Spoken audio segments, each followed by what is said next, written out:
Hello, and thanks for tuning in to this episode of Legislative Report. I'm your State Representative, Matthew Dowling, serving the 51st Legislative District in Fayette and Somerset counties.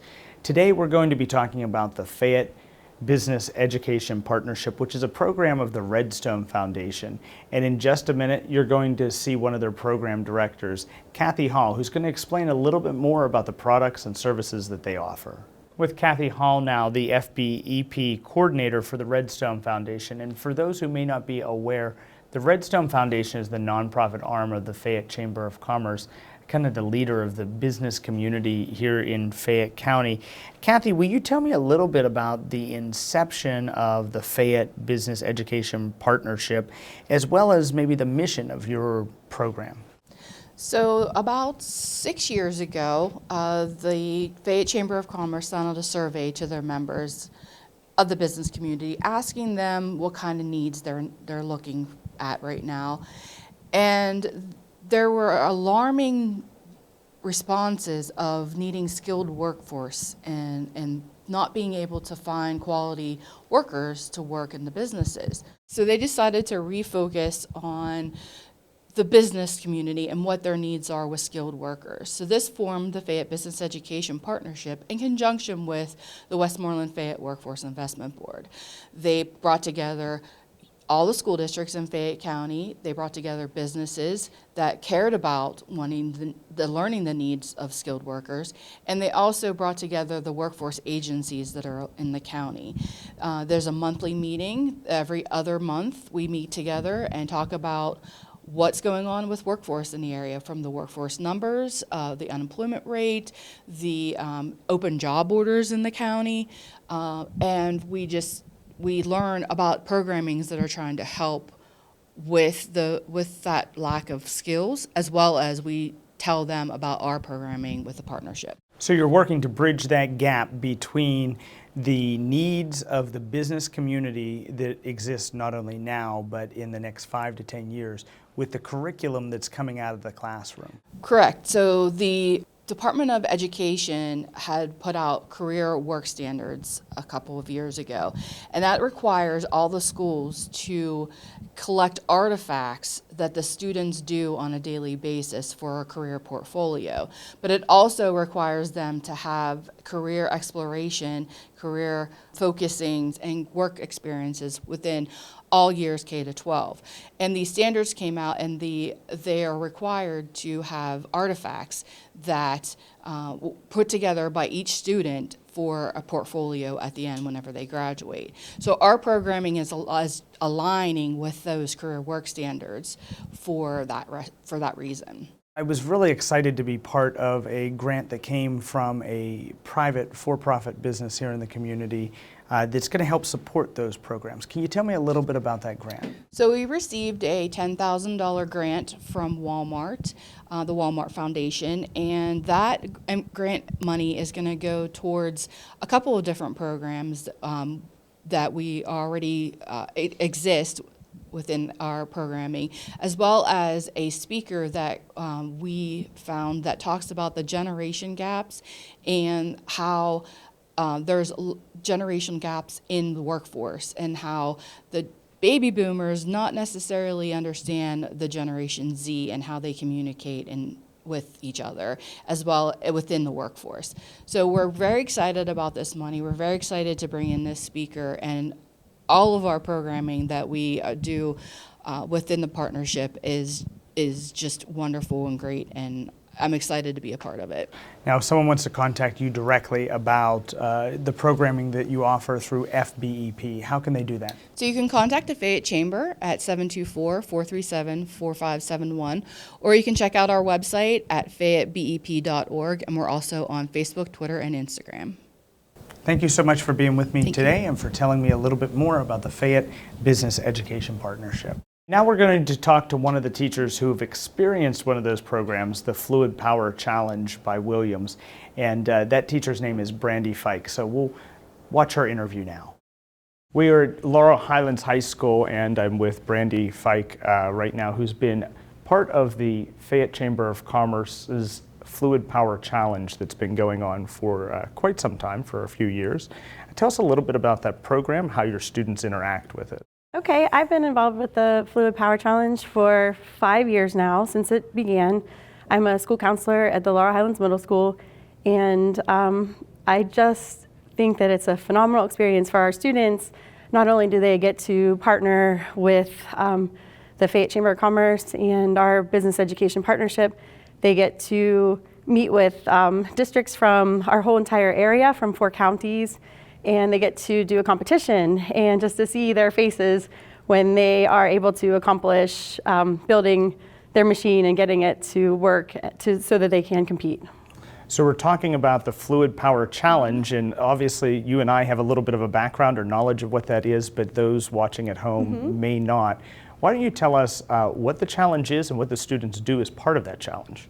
Okay, the students arrive at Penn State Fayette campus and learn a lot about the way that hydraulics work. It is where they're given a real life scenario where they are to build a machine out of wood and glue and paper, and they must be able to pick up a cylinder and lift it with hydraulics and then move it over to where they are to be able to score points, and that's part of the challenge. Now there's some curriculum that goes along with that Yes. program as well. Could you tell me a little bit about that? Yes, they have some engineers from Williams and some other Fayette County partners that come in to train the students on what fluid power and hydraulics is, and they do it, I guess, in a day training where the students get to practice their skills before the competition day. So it's a 2-day event where they get a full day of training.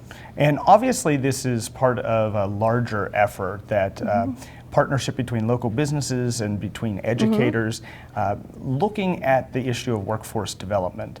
Have you seen any of your students that have thought about different career options after going through the program? Yes, I believe so, because I'm pretty sure it's like the first time some of our middle school students would ever have a chance to interact with engineers, and they get to showcase some of their science and math skills that they learn at school, and they get to pair up with all the partners in the community. What do your students take away as maybe their favorite part of the program? Well, I know that it's fun for them, and they also get to meet a lot of people. And like I said, they get to learn about careers more hands-on by competing in this challenge. Maybe they don't have to read about it in a book. They could do projects and do the competition. It seems like this is a very maybe sought after or vied by opportunity. How many of your students get to participate, and how are they selected? We have 2 teams from the Laurel Highlands Middle School. I believe most schools in our area have about at least 1 or 2 teams. We kind of do it by, we try not to pick the top student all the time. We take a different student from pretty much each area that might have different skills and try to match them up. This past year, we had an all-girls team, and it was really neat to see all the girls together and doing a math and science challenge. So Females in STEM and engineering, I'm sure that's an important thing that you focus on here at Laurel Highlands. Yes, we try to Brandy, I want promote to it. thank you so much for Thank you. meeting with me today and sharing a little bit more about that program. Thank you. Another important program that the Redstone Foundation does through FBEP is the Teacher in the Workplace program. And we're going to talk to Amanda Sisson about her experience with that program. I'm talking now to Amanda Sisson, who is one of our biology teachers for the Laurel Highlands School District, and you just participated in the Teacher in the Workplace program through the Business Education Partnership. Tell me a little bit about that program and that experience that you got to have. So this is a program built to train educators on how to better train our kids for the workforce, and also to educate us on what kind of jobs there are out there. So we went to various different businesses around, and we got to talk to actual HR departments and what they're looking for and what we can bring back to help our kids, you know, to be more ready for the workforce whenever they're out of school. Now, you got to have those roundtable discussions, which I'm Yes. sure a lot came out of. What's one of the, biggest things that you took away from a roundtable discussion? So a lot of things that we were told in those roundtable discussions were that we had to teach kids that they have to be accountable, that they have to get along with other people at work. I was surprised by the amount of kind of complaints about what their skills were socially that we kind of need to help with here and make sure that we're instilling that in them. We are putting a new generation of Yes. employees out into the workforce, so I'm sure employers giving you that feedback help you to come back and make changes. In addition to kind of making those changes, I know you also wrote a curriculum as part of that program that you've brought back. Can you tell me a little bit about that? Sure.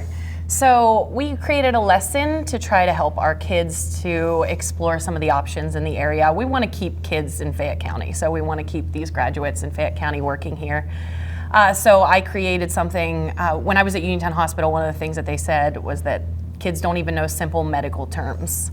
So I created this scenario where this patient had a heart attack, and I went through all the medical professionals that they would see from home, ambulance, hospital, and then back to recovery.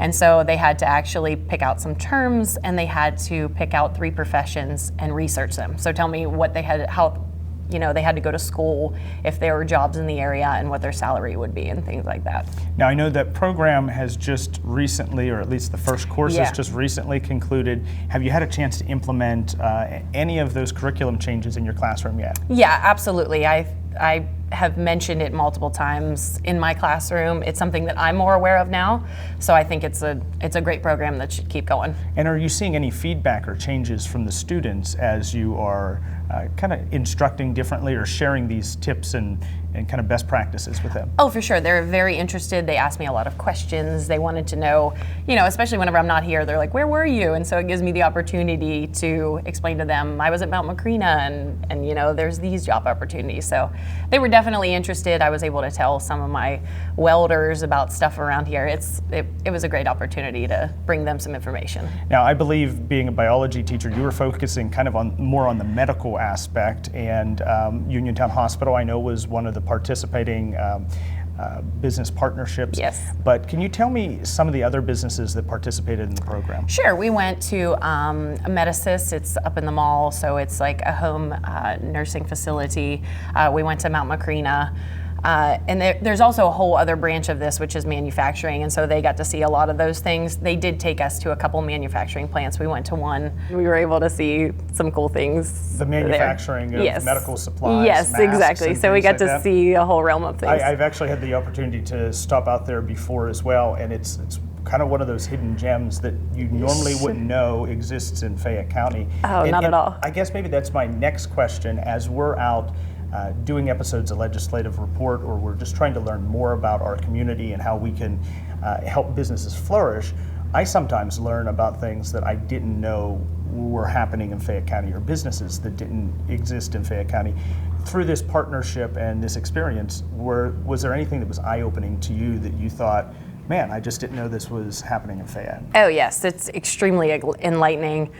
Every Clorox wipe is made here in Fayette County. I mean, I would never have known that. That's fascinating to me, and there's tons of opportunities in this area that I was not aware of. So it was eye-opening in many aspects for me to be able to help my kids. I want to thank you so much for sharing your experiences and what you have been able to receive through that program, and best of luck in implementing those changes and to educate the next generation of employees for Fayette County. Thank you. Thanks for watching this episode of Legislative Report. I'm your state representative, Matthew Dowling. If you'd like to know more about the services that my office offers, you can contact us via Facebook, Twitter, or Instagram, or by visiting repdowling.com. You can also call us at 724-438-6100.